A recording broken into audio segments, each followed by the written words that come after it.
તારીખ થઈ છે 22/12/2025।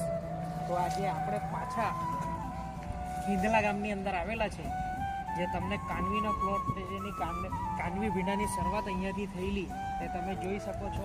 આ વીણી કાનવીની થઈ છે 70 વીણી। 70 વીણી પર આ તમે પ્લોટની કન્ડિશન જોઈ શકો છો, ઉપરથી જોઈ શકો છો હજુ ભીંડા ચાલુ છે એના। અમે 22મી વીણી પર વિડીયો બનાવેલો, 45મી વીણી પર વિડીયો બનાવેલો અને હવે આપણે આ 70મી વીણી ઉપર વિડીયો બનાવતા છે।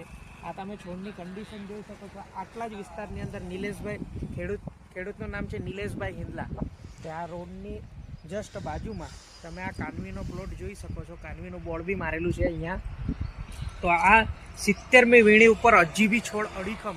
અને બીજી એક નવી વાત કે તમે આ બાજુ નજીક લાવો તો આનામાં 70 વીણી પછી પણ નવી જે ફૂટ ચાલુ થતી છે તે એના ભીંડા તમે આ જોઈ શકો છો। હા, આ નવી ફૂટના ભીંડા, એટલે હજી લાંબો સમય હજી ચાલશે। અને એને કટિંગ કર્યા પછી પણ નવી શાખા ને નવી બ્રાન્ચીસ ફૂટીને હજી ભીંડા લાંબો સમય ચાલશે। એટલે તમે જે કાનવી લગાવેલી છે એકદમ બેસ્ટ વેરાયટી છે ને લાંબો સમય ચાલનારી વેરાયટી છે। હજુ બીજા ખેડૂત બાકી હોય તે લઈ જજો અને કાનવી ભીંડા લગાવો।